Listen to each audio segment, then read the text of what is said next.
Assalamualaikum dulur-dulur, selamat berjumpa kembali dengan channel kami dulur-dulur, channel yang membahas budidaya kelapa sawit.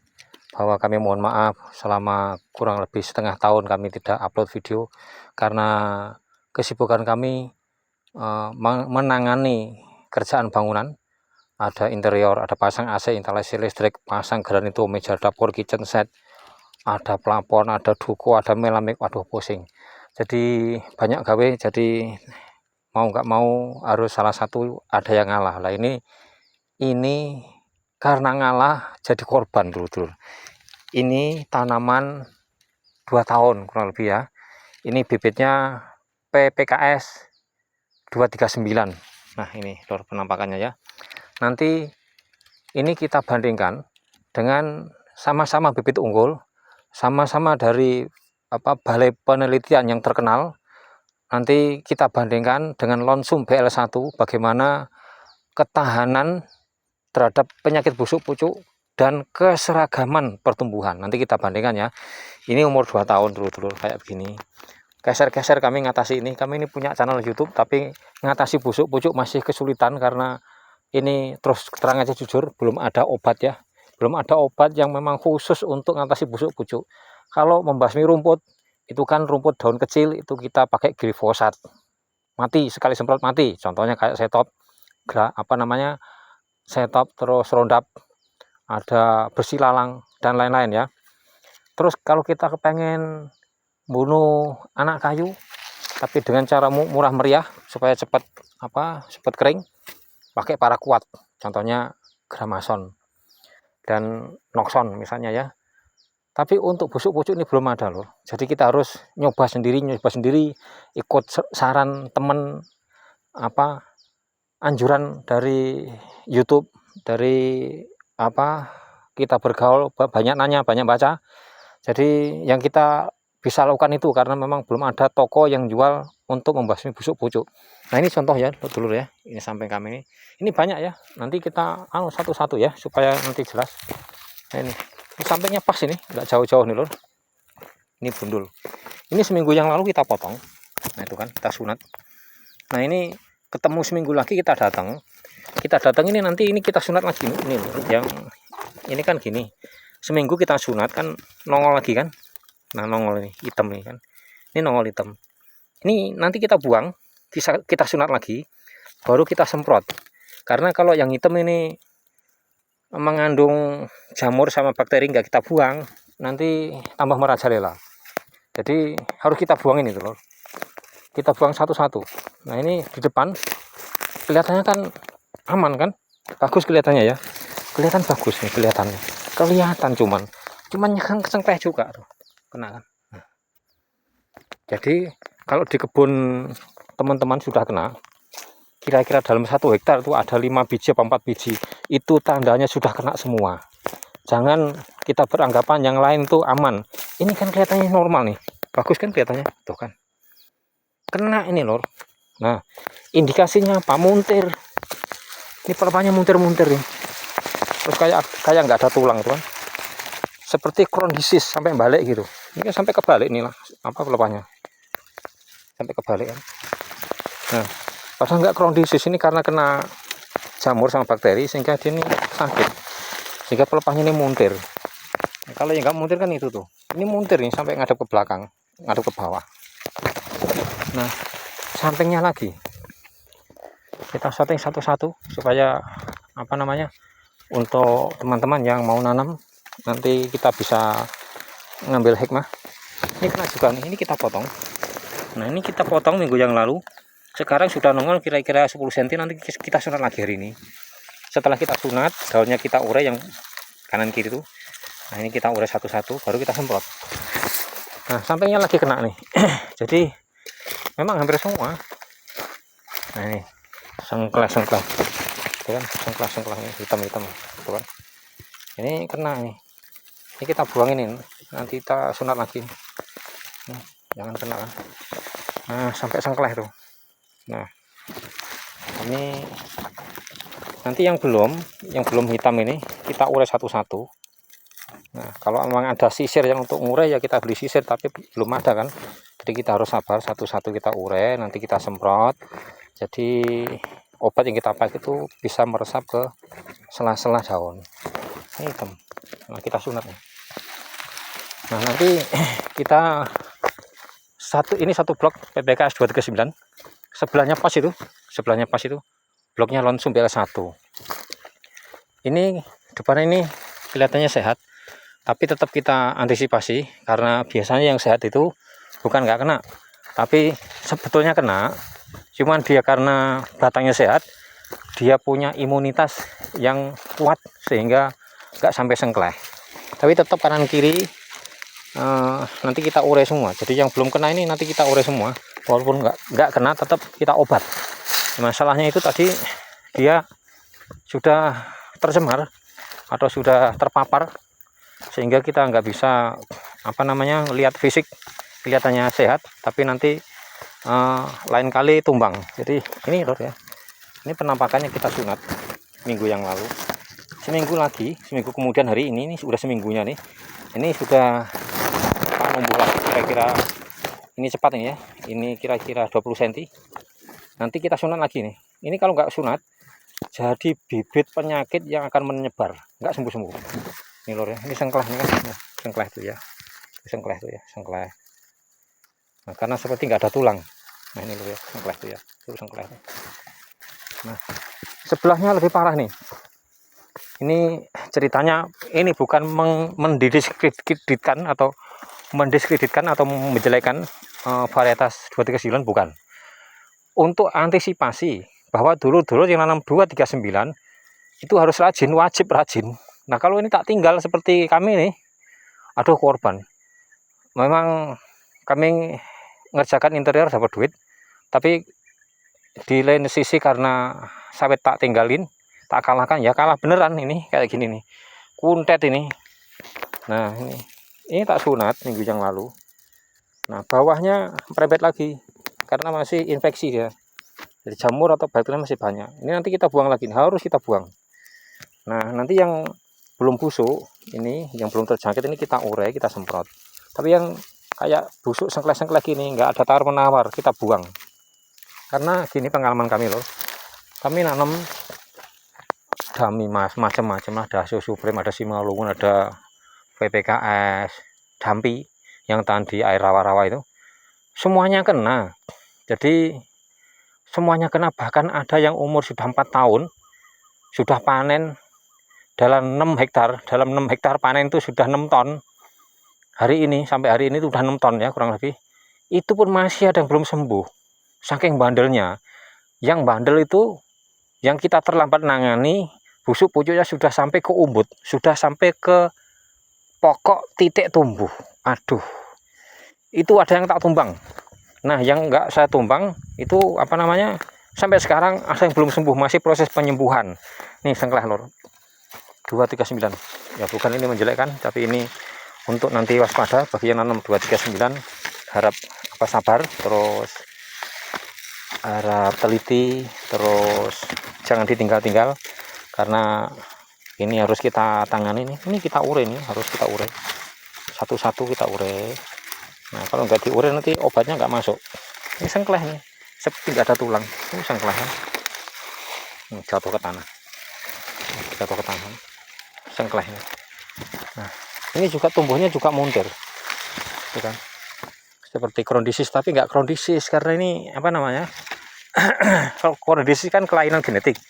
Ini bukan kelainan genetik, tapi ini karena memang diserang hama. Yang repot hamanya itu nggak kelihatan, jamur sama bakteri. Jadi kita harus waspada. Ini kelihatan sehat tapi muntir, tuh kan? Bapaknya muntir, tuh muntir. Harusnya ketegak. Ini mah ke bawah kan? Nah, dari sini biar kelihatan juga jelas ya. Ini kalau yang normal kan begini nih. Nah, ini muntir. Nah, ini pelepahnya muntir. Dan kita turun ke bawah. Muntir turun ke bawah. Karena seperti tulangnya itu kayak letoy gitu loh ya. Kayak nggak ada kekuatan. Jadi penanganan harus ekstra kalau kita nanam 239. ini bibit unggul, bukan nggak unggul, cuman ya itu tadi kurang tahan sama penyakit busuk-busuk ini lor yang kita potong.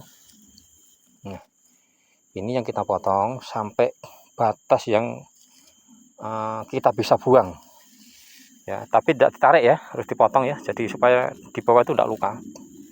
Nah ini kita buang ya, kita jemur aja nanti biar kering. Harusnya dibakar supaya nggak merembet, cuman kan bahaya kan kalau kita tidak tahu nasib terus nanti merembet ke ladang orang, nyari gawe, nyari penyakit, kita malah masuk penjara, ya repot kan. Yang dijemur aja cukup, insya Allah aman. Nah dari batas ini dari ujung sana itu ya, PPKS 239. Nah batas ini separuh lebih ini punya lonsum BL1. Nah dari awal nih, dari pinggir kita tengok, hebat kan, nggak ada leto lor, tuh aman tuh, lonsum BL1 tumbuhnya seragam. Jadi bagi teman-teman dulur-dulur pembudidaya kelapa sawit, bagi yang waktunya terbatas, misalnya PNS atau karyawan pabrik, karyawan perusahaan, karyawan bank misalnya ya, karyawan Indomaret atau usaha buka toko, yang tidak bisa setiap saat nangani ke ladang, tanamlah bibit yang tahan penyakit. Nah apa itu? Nah gitu kan, misalnya nanya ya, apa tuh Pak ya? Gini, saya tanam bibit ini kurang lebih ada 15 macam. Contoh ya, yang saya ingat aja ya, saya ingat ya. Dalam sumber 1 ada Damimas, ada Seu Supreme, ada PPKS Dampi, ada Simalungun, ada Seu Supreme, ada TN1, ada apa namanya Icalik, ada Costa Rica Temba, ada namanya PPKS 540, ada PPKS 540 NG, bahkan ada yang bibit impor harganya termasuk paling mahal di dunia, yaitu Fed dan Select, $2 per polong, segede pelinjo, itu $2 lor. Wah kelenger itu belinya. Itu pun tidak aman dari penyakit busuk pucuk, malah doyan busuk pucuk sama yang mahal-mahal itu. Makanya ya, ini sebagai apa namanya contoh aja, sebagai masukan untuk dulur-dulur bagi yang tidak bisa setiap saat rawat kebun, karena rawat kebun ini masalah begini-begini ini tidak bisa dipasarkan sama orang. Kalau menurut saya ya, nggak bisa dipasarkan 100% sama orang, nggak bisa. Ketelitian itu tidak bisa seperti yang kita miliki, karena ini milik sendiri. Orang kerja kan sebatas disuruh, kalau nggak disuruh kan nggak mau, rata-rata gitu. Jadi susah nyari orang yang punya integritas, itu susah, rata-rata nunggu diperintah. Nah kalau yang kayak gini-gini ini kan gimana perintah, kita harus ngerti sendiri lah, yang tepatnya ditangani sendiri, karena nyuruh orang itu kadang-kadang saya sendiri kejadian bolak-balik nggak kebenaran. Nah untuk lonsum BL1 cirinya itu dia dari 15 varietas tadi yang saya sebut, kurang lebih ya, yang saya sebut itu tadi kurang lebih 15 macam. Yang paling tahan, nggak kena penyakit, anti penyakit, itu lonsum BL1. Sebetulnya lonsum ada BL7 lor, banyak, cuman kan yang terkenal nih ya, itu lonsum BL1. Contoh apa namanya, ada bibit yang namanya bibit itu namanya lupa saya. Jadi bibit ini ada bermacam-macam jenis. Nanti ada yang terkenal, contoh SJ ya, SJ itu aja ada SJ6, Sriwijaya itu ada SJ6, tapi yang terkenal buahnya banyak, buahnya besar, itu SJ3.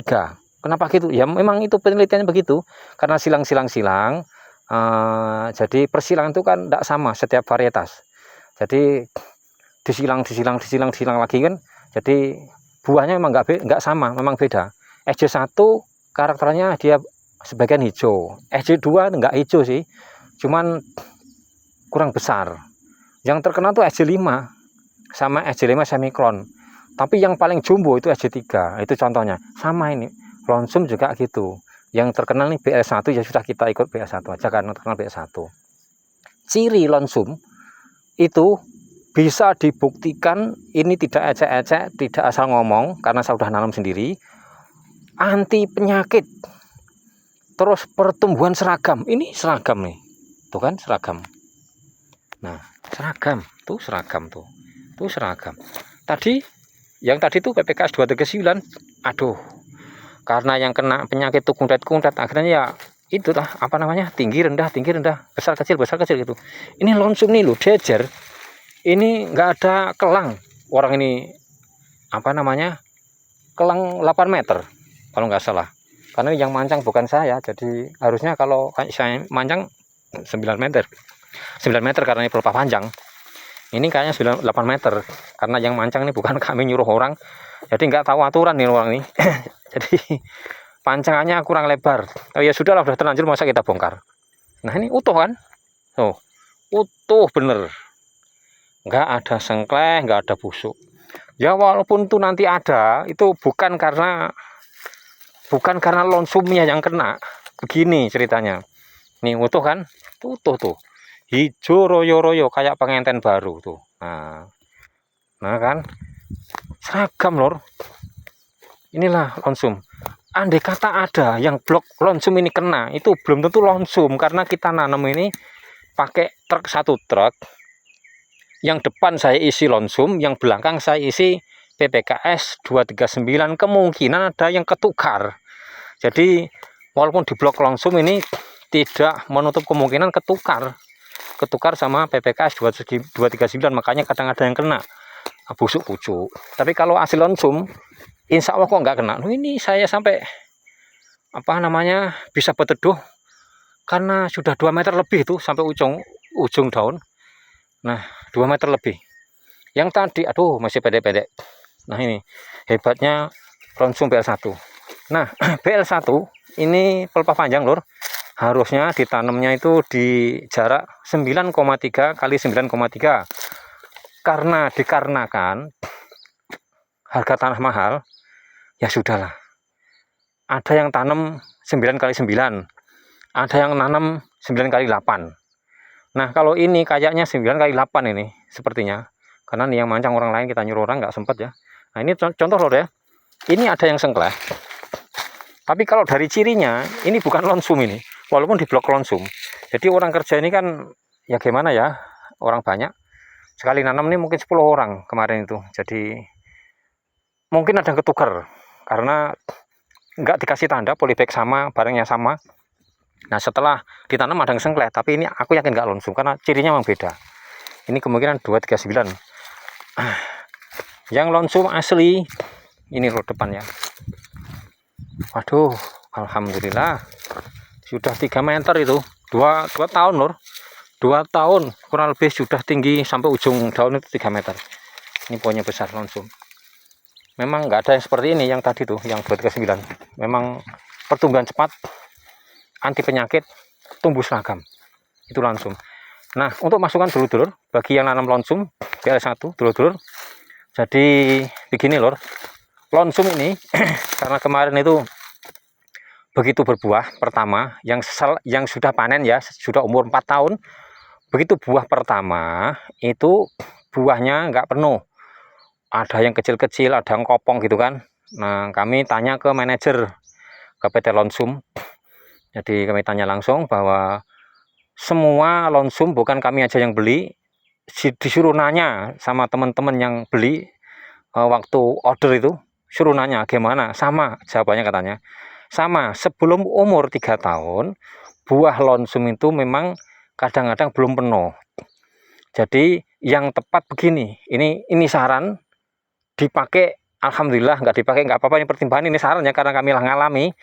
Kalau Anda nanam lonsum ya, jangan ikut-ikutan yang lain kayak yang nanam Sriwijaya, TS Tania Selatan, jangan. TS Sriwijaya kan dia 2 tahun sudah mulai kastrasi, sudah dihentikan, sudah mulai dibuahkan. Jadi 24 bulan stop kastrasi, terus dibuahkan, jadi umur 2 tahun 6 bulan panen. Nah, bagi kami tidak begitu kalau lonsum. Karena lonsum menurut Balai Penelitian, dia sebelum umur 3 tahun itu kekurangan bunga jantan, sehingga solusinya kalau ikut-ikut sama pelepah pendek, SJ, TS, Costa Rica Temba, nanti nggak benernya karena yang dia itu tadi, yang pelepah pendek itu sudah buah langsung jadi. Kalau ini belum jadi karena kekurangan bunga jantan, penyerbukannya nggak sempurna, jadi buahnya gompel-gompel. Jadi walaupun kita jadikan 2 tahun kita jadikan buah, itu ya agak percuma karena banyak yang kopong, akhirnya buang.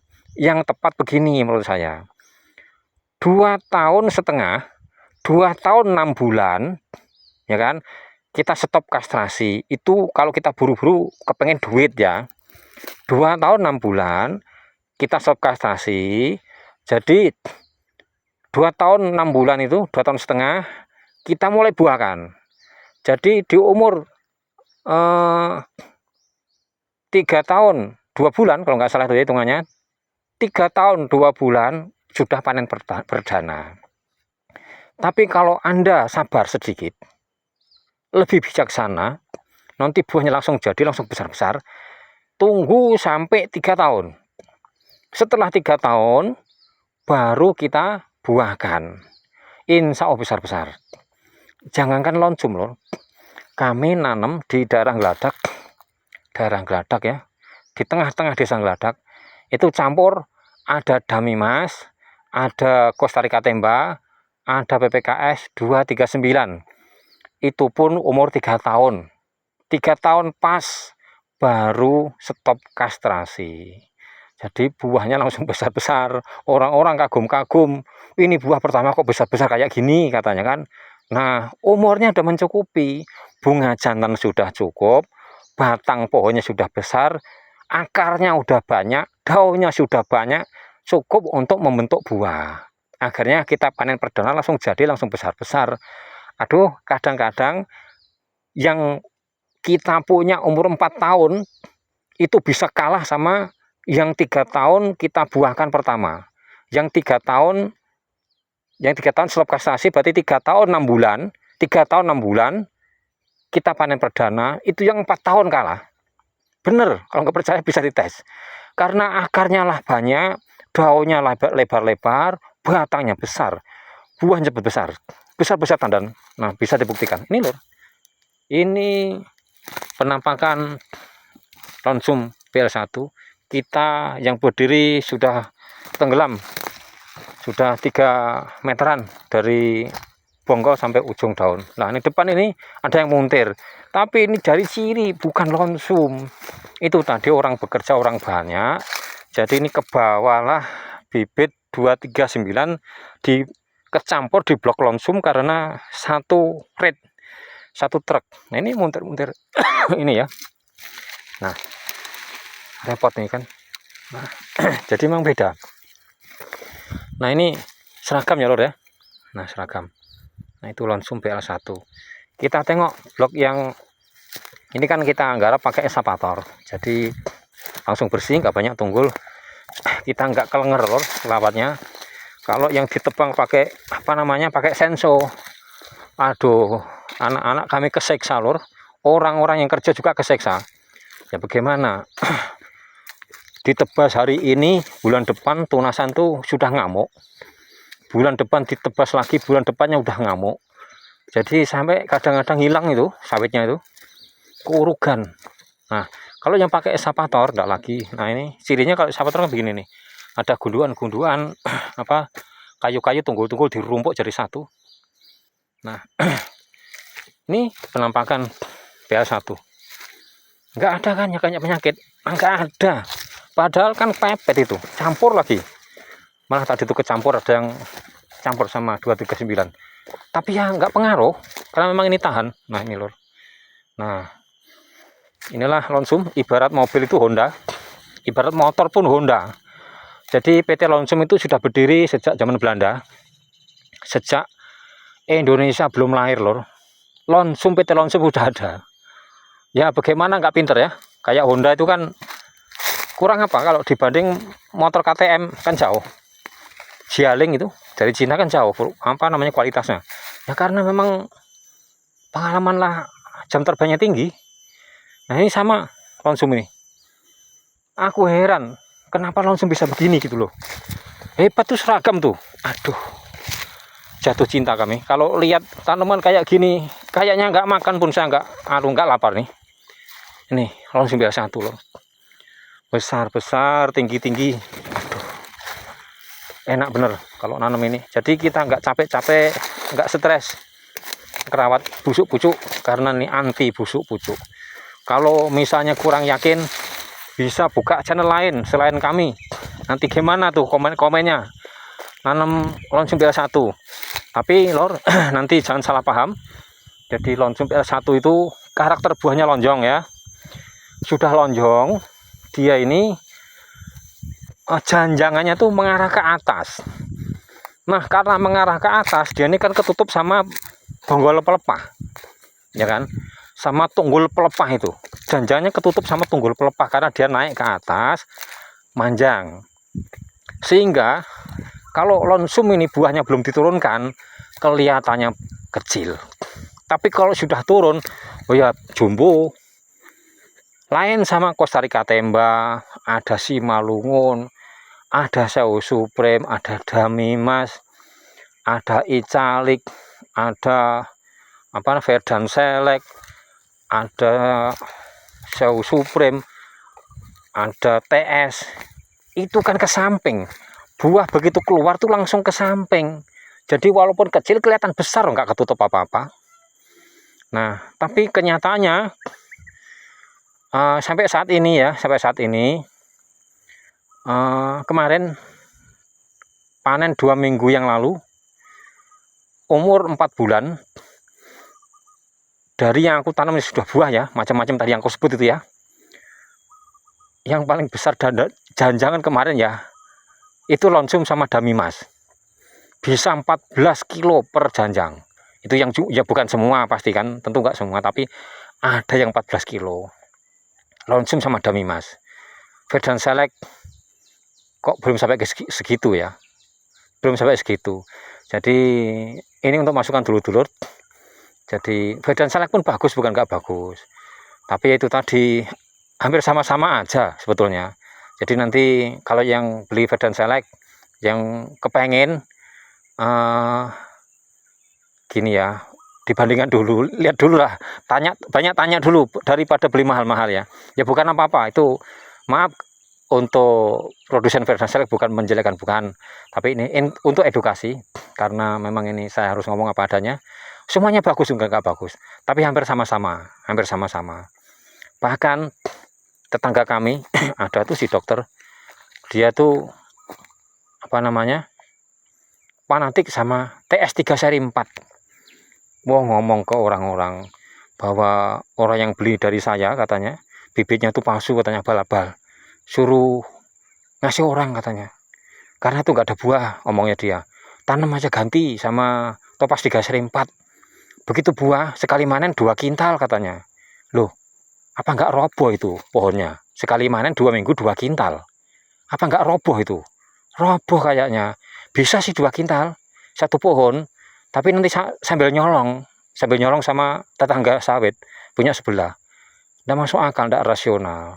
Setelah kami cek, kemarin sama-sama manen, dia punya Topaz 3 seri 4, kami punya Simalungun, punya Damimas, punya TN1, hampir sama, bahkan sama saja, nggak percaya.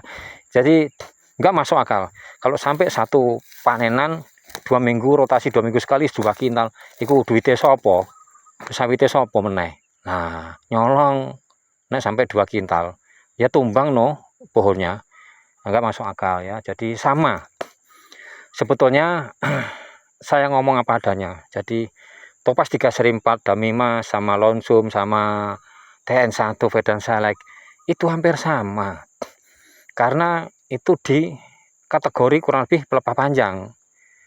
Pelepah panjang itu cirinya ya, pelepahnya panjang, tandannya besar gitu loh.